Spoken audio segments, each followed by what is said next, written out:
I divorced my wife on our honeymoon after discovering she only married me for my money. The waves crashed softly below the balcony, painting a calm the day didn't deserve. From the outside, everything looked perfect. Private island, suite tucked in luxury, a view that belonged on postcards. We had everything. Or rather, it looked like we did. She wore the illusion like a second skin. Smiles that felt rehearsed. Laughter that didn't reach her eyes. I noticed the pattern on day one, but I waited. Sometimes truth unearths itself when no one's looking for it. And in her case, she thought no one ever would. By day 3, her phone buzzed during a room service delivery.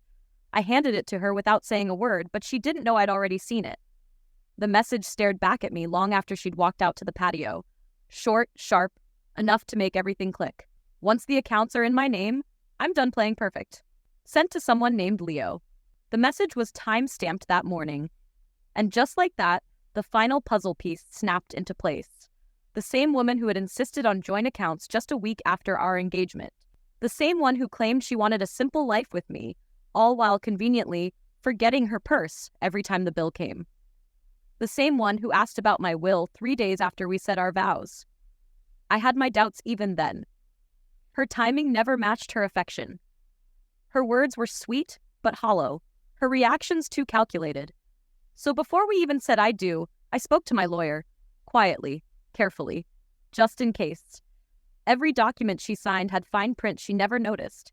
Every attempt she made to probe into my finances hit a wall she didn't realize I built in advance. I set traps without showing the bait, watched her move through them like it was all her idea. She didn't know the accounts she thought were shared were decoys. She didn't know I owned the house under a holding company. She didn't know I was never actually blind, only patient. I called my lawyer from the balcony while she was in the shower, humming a tune she must have rehearsed in the mirror. I spoke calmly, told him to execute the plan we'd drafted months ago. He didn't need clarification. The paperwork was ready. I just had to give the word. And I did. Between her asking if we should upgrade the room and her suggestion to start looking at vacation homes for the future. When I handed her the envelope later on the beach, she thought it was a surprise letter. A love note. Maybe even a gift. The moment her eyes hit the words, notice of dissolution, the color drained from her skin. She looked up, mouth open slightly, confusion already turning to panic. I didn't yell, didn't gloat. I explained nothing. She started asking questions I didn't answer. She started blaming misunderstandings I didn't entertain. When she asked if we could talk, I handed her a printout of her own message, the one to Leo. I'd saved every one of their exchanges. I even knew he was staying in a city hotel under a fake name. She had no idea how much I knew, how long I'd known, or how thoroughly I'd prepared. And she never would. Her bags were already packed, sitting by the suite door. I'd booked her a one-way flight back before breakfast. Middle seat. No extras. No return. I gave her the boarding pass before I left for my afternoon walk. She stood in silence, clutching a future that no longer existed. As for me, I didn't cut the trip short. I extended it. I moved to a different part of the island, away from the memories and the performance. I walked the beaches alone, ordered food for one, slept better than I had in months. She thought she'd trapped a man too focused on love to see past her act. But I wasn't in love.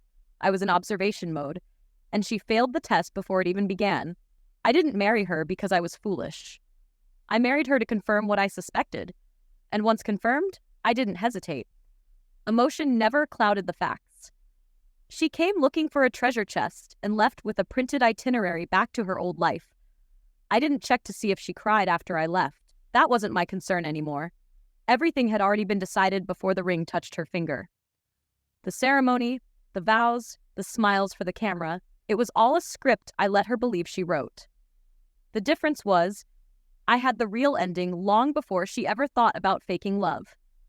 I gave her exactly what she chased, and then I took away everything she thought she controlled. The hotel staff helped move her things without a question. They were discreet, well-trained, and well-paid. I made sure she got to the airport without incident, escorted by the resort's shuttle team. No confrontation, no drama. She never got a chance to spin the story. Not to the staff. Not to anyone. I stayed one more night in the original suite just to ensure no surprises. Then I moved my reservation to another villa on the other side of the island, one with privacy and silence, far from her voice and the echo of the mess she tried to make. Her boyfriend, Leo, was easy to track. He used encrypted apps, changed burner numbers, but his patterns were predictable. Men like him think they're smarter than they are. I didn't confront him. I had no need to. I'd already sent the entire chat history to my legal team, complete with screenshots, timestamps, and even hotel receipts linked to his name. My lawyer filed a civil case within 48 hours.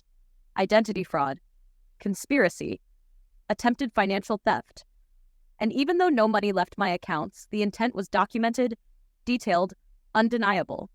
She was named in the suit alongside him. She'd never see a cent of my assets. Not because I got lucky, but because I didn't play naive. Before the wedding, every signature she made was recorded.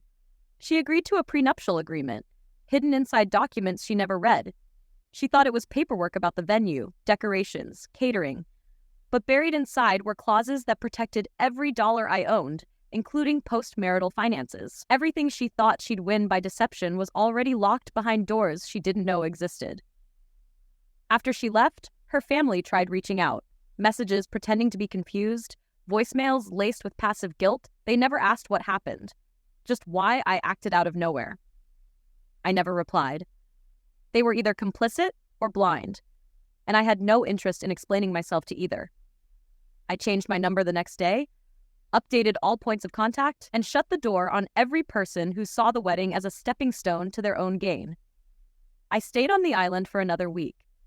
The silence was unfamiliar at first, but not unpleasant. It gave me space to think clearly. For months, I'd been rehearsing conversations in my head. What I'd say when the truth surfaced, how I'd expose her, what face she'd make when she realized I knew all along. But when it finally happened, there was no satisfaction in it. No joy. Just relief. I didn't need revenge. I only needed distance. Before I left, I met with a private investigator I'd hired months earlier. He was the reason I had screenshots. The reason I knew about Leo's hotel bookings and burner numbers. The reason I could act with precision instead of emotion. He handed over the final report in person, a binder filled with dates, locations, audio logs, and photos. It included bank transfer requests she tried to initiate using forged signatures. Messages between her and Leo discussing the plan after marriage. Even drafts of fake documents she intended to use to access shared funds she assumed I'd open. I didn't speak as he detailed the final points, just nodded, thanked him, and transferred the final payment. There was no need to follow her any further. She'd already lost, legally, financially, and personally. Her reputation would collapse when the civil case went public. And Leo? He'd face charges too. Wire fraud doesn't go unnoticed when evidence is handed in professionally. The case would move fast, because we built it solidly. I didn't want her in prison. I wanted her exposed. When I flew home, I didn't go back to our house. I sold it 3 days after the flight landed. I donated most of the wedding gifts, cleared every photo, every trace of her from my life. I built something new, quiet, unannounced, away from the noise. A smaller place, less polished, but mine. Untouched by her plans, no memories planted by manipulation. The court date arrived a month later. She showed up with a lawyer who looked like he'd been hired out of desperation. Her face had changed. No makeup this time. No glowing fake smile. Just someone caught mid-lie, too late to pivot.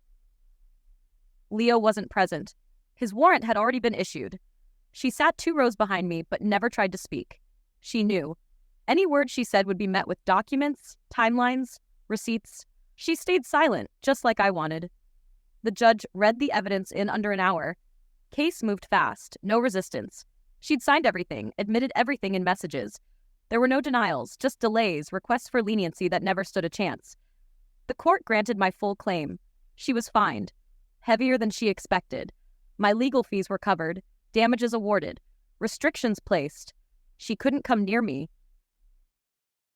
contact me, or even speak my name publicly without triggering a penalty. After the ruling, she followed me outside the courthouse. Not to argue, not to beg, just to look at me like she wanted to say something. But I kept walking. There was nothing left to explain.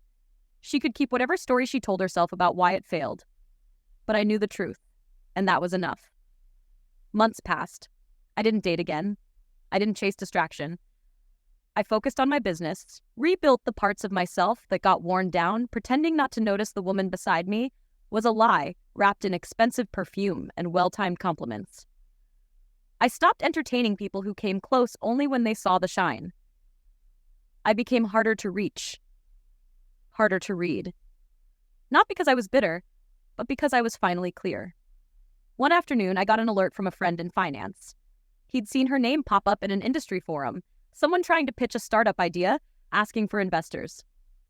I didn't react. I didn't respond. She was still searching for a shortcut, still hoping someone else would hand her the life she failed to steal from me. Let her try. That world chews up pretenders faster than they can post a fake success story. I kept my circle tight. Family, real friends, my lawyer, my assistant, people who stayed even when I didn't have anything to offer but the truth. I traveled alone, made quiet moves, invested smartly, never flaunted it, never posted it. If they didn't already know what I had, they didn't need to. Eventually, the messages stopped. Her number tried a few times through unknown lines. Her email sent one long apology a year later. I never opened it. The past doesn't deserve space in the present when it's built on fraud. She was a ghost now, one that had already been buried under paperwork and strategy. Looking back, I don't regret the wedding.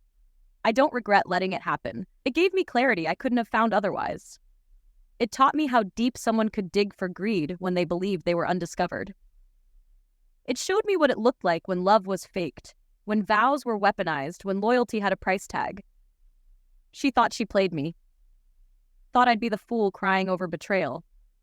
She never realized she was standing in a trap already sealed. That every step she took was predicted. That every word she spoke was measured. I never needed to expose her publicly. Life did it for me. Her reputation followed her now, not because I shouted, but because the truth always circulates louder than lies when documented well. The final chapter wasn't loud. It wasn't dramatic. It was clean, tidy, absolute. Just like it was supposed to be.